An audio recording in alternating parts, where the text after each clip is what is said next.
मेरा एक सपना था कि एक सुंदर पहाड़ी इलाके में प्राकृतिक वातावरण के बीच एक घर बना के वहाँ पे रहने का।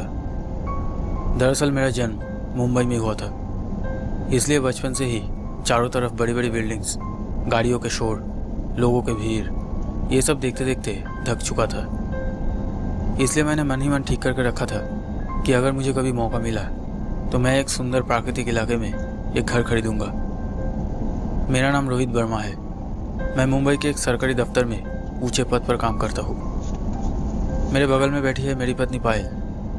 हमारी शादी को सिर्फ 2 साल ही हुए हैं और आज का दिन हमारे लिए बहुत ख़ास है क्योंकि मेरा बहुत दिनों का सपना आज सच होने जा रहा है। दरअसल कुछ महीने पहले एक ब्रोकर ने आकर मुझे बताया था कि शिमला के एक खूबसूरत पहाड़ी इलाके में एक छोटा सा बंगला है और उस बंगले का मालिक उसे बहुत कम कीमत पर बेचना चाहता है। ये खबर सुनकर मुझसे रहा नहीं गया और मैं शिमला चला आया और वो बंगला वाकई में मुझे बहुत पसंद आया। इसलिए बैंक से एक बड़ा लोन लेकर उस घर को खरीद लिया। सोचा कि रिटायर होने के बाद बाकी की ज़िंदगी इस सुंदर जगह में आकर बिताऊंगा। इसलिए घर खरीदने के बाद ऑफिस से कुछ दिनों की छुट्टी लेकर अपनी पत्नी पायल को लेकर शिमला चला आया उसे घर दिखाने के लिए। और अब हम उसी रास्ते जा रहे हैं। लेकिन आगे जो होने वाला था वो मेरी सोच से भी बाहर था।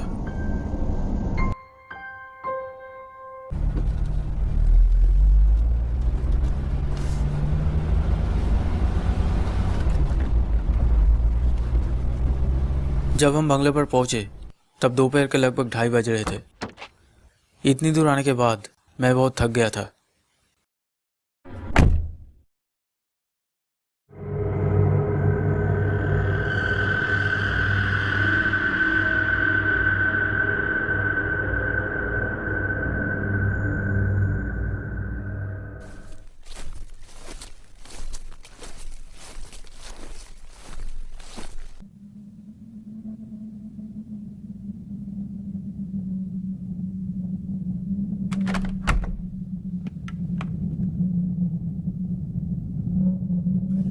घर के जो पहले मालिक थे उन्होंने कहा था कि वो और उनके परिवार अब विदेश में रहते हैं और इसीलिए ये घर बहुत दिनों से खाली पड़ा हुआ था। घर के अंदर कुछ पुराने फर्नीचर के अलावा और कुछ नहीं था।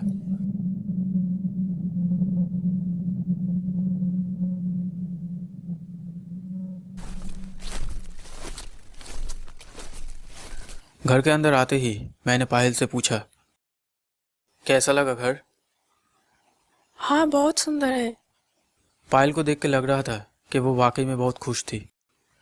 यहाँ आने के समय हमने ज़्यादा खाना और कपड़े नहीं लाए थे।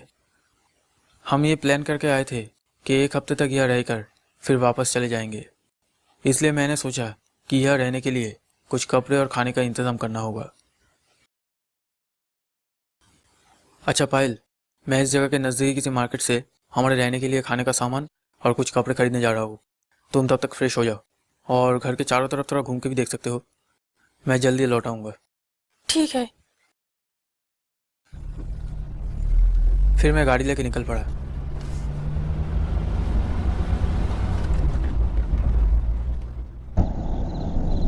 लेकिन बहुत सारी खरीदारी के कारण मुझे घर लौटने में बहुत देर हो गई। मैं तेज़ी से गाड़ी चलाकर जल्द से जल्द घर पहुंचने की कोशिश कर रहा था। एक तो रात हो गई है, ऊपर से अनजान जगह, और पायल घर पर अकेली है। ये सब कुछ सोचकर मुझे बहुत टेंशन हो रहा था। मैं गाड़ी को ज़्यादा तेज़ चलाने में भी डर रहा था। एक तो पहाड़ी इलाका, ऊपर से चारों ओर घना अंधेरा। अगर कहीं पर रास्ता खराब हुआ तो एक्सीडेंट हो सकता है। इसलिए मैं कार को ध्यान से चला रहा था।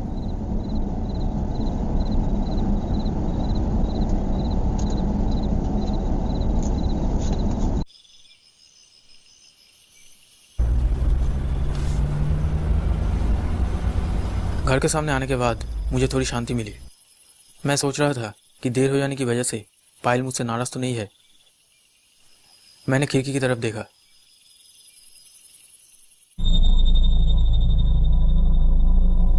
खिड़की की तरफ देखते ही मैंने देखा कि पायल खिड़की के सामने से घर के अंदर की तरफ चली गई। मुझे लगा कि शायद मुझे देख के गेट खोलने के लिए आ रही है, लेकिन कहाँ है पायल? बहुत देर तक बेल बजाने के बाद भी पायल नहीं आई। अचानक ऐसा लगा कि जैसे गेट खुला ही है दरवाजे को थोड़ा सा धक्का देते ही दरवाज़ा खुल गया। ये देख के मुझे बहुत ही हैरानी हुआ और पायल की इस बेवकूफ़ी को देखकर मुझे बहुत गुस्सा भी आया। इस तरह का एक सुनसान जगह में घर के मेन गेट को खुला छोड़कर वो क्या कर रही थी? कमरे के अंदर आते ही मैं और भी हैरान रह गया। मैंने देखा कि पायल बिस्तर में सोई हुई थी, लेकिन थोड़ी देर पहले ही तो खिड़की से देखा कि पायल घर के अंदर चल रही थी। तो क्या पायल की तबीयत खराब लगने की वजह से वो सो गई? हो सकता है। वैसे मैं भी बहुत थका हुआ था, इसलिए पायल को डिस्टर्ब ना करके मैं अपनी ड्रेस चेंज करने चला गया।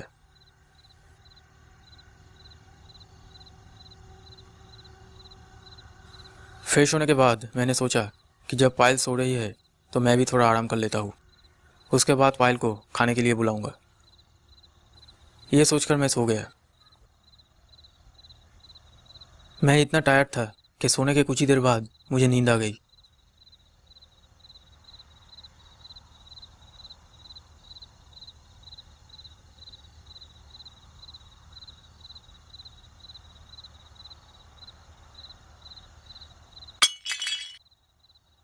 पता नहीं मैं कब से सो रहा था।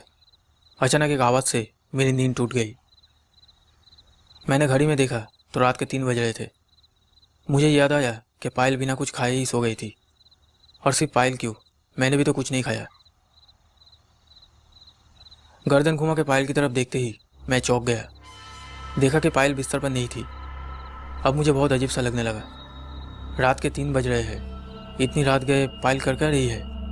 तो क्या पायल बाथरूम गई है? लेकिन जो आवाज़ हुई वो किस चीज़ की थी? जो भी हो, मैं अब ज़्यादा कुछ ना सोचते हुए पायल कहाँ गई ये देखने के लिए कमरे से बाहर निकल के बैल्कनी के सामने आया। तभी मैंने देखा कि पायल सीढ़ियों से नीचे की तरफ जा रही थी। मैंने पायल को बुलाया। पायल, पायल इतनी रात में तुम नीचे कहाँ जा रही हो? लेकिन पायल ने कोई जवाब नहीं दिया।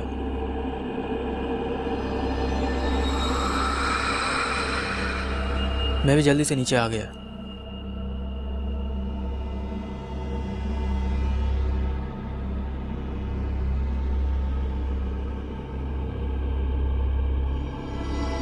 नीचे कॉरिडोर की तरफ आते ही मैंने एक अजीब चीज़ देखा कि पायल अंधेरे में बैठी है। पायल कुछ अजीब सी हरकतें कर रही थी। वो क्या कर रही है ये देखने के लिए मैं थोड़ा आगे बढ़ा। पता नहीं क्यों मुझे थोड़ा डर भी लग रहा था। मैं पायल की तरफ बढ़ता रहा,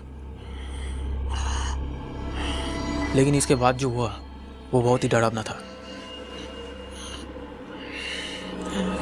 पायल मुझे देखते ही रेंगते हुए स्टोर रूम की तरफ चली गई।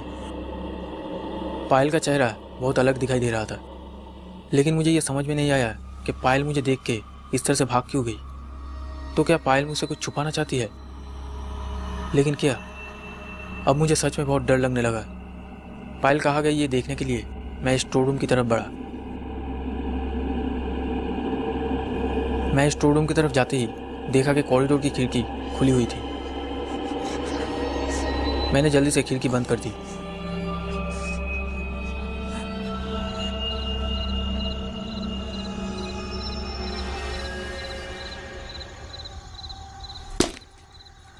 तभी मुझे स्टोर रूम के अंदर से एक आवाज़ सुनाई दी।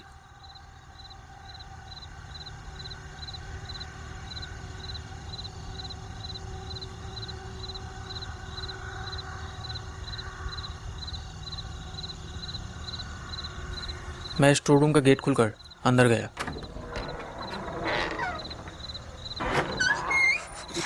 स्टोर रूम के अंदर आते ही मैंने देखा कि पायल अंधेरे में खड़ी थी।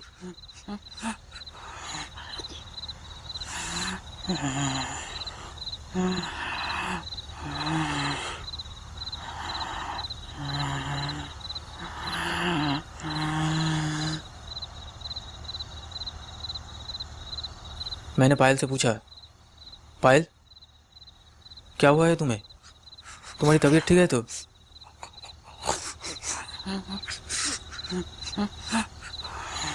अरे ये क्या, ये लाइट क्यों ऑफ हो गई? बिजली चली गई है क्या? अच्छा पायल, तुम्हें हुआ क्या है? इतनी रात को इस अंधेरे में तुम क्या करने आती है यहाँ पे? और तब तुम मुझे देख के उस तरह से भाग क्यों है? नहीं, कुछ नहीं। मेरी तबीयत ठीक नहीं लग रही थी, इसलिए पानी पीने के लिए नीचे आई थी। लेकिन तुम वहां पर नीचे बैठकर क्या कर रहे थे?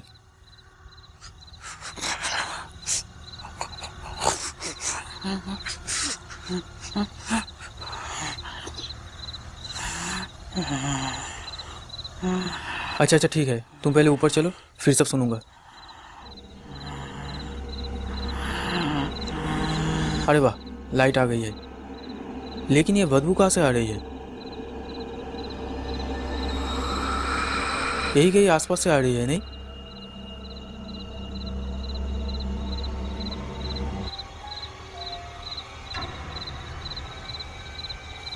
तुम्हारे पीछे से तो नहीं आ रही है।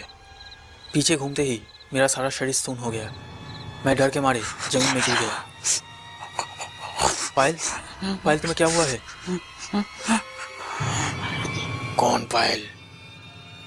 यह कोई पायल नहीं है।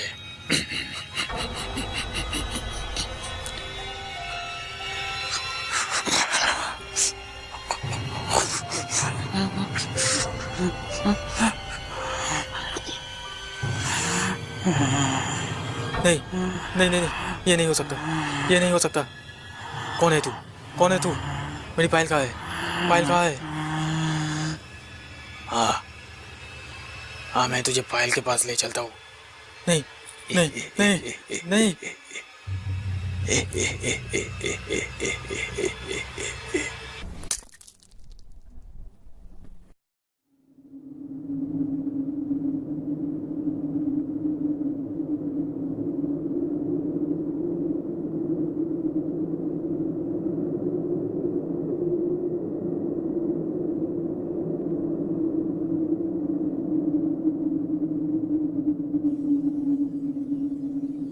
कभी समय मिले तो आइएगा ज़रूर हमारे इस बंगलों में घूमने के लिए।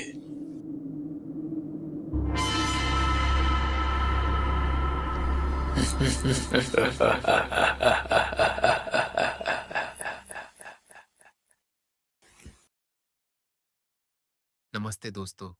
अगर आप सबको मेरी स्टोरी और वीडियो पसंद आई तो लाइक और कमेंट और सब्सक्राइब करना ना भूलना। धन्यवाद।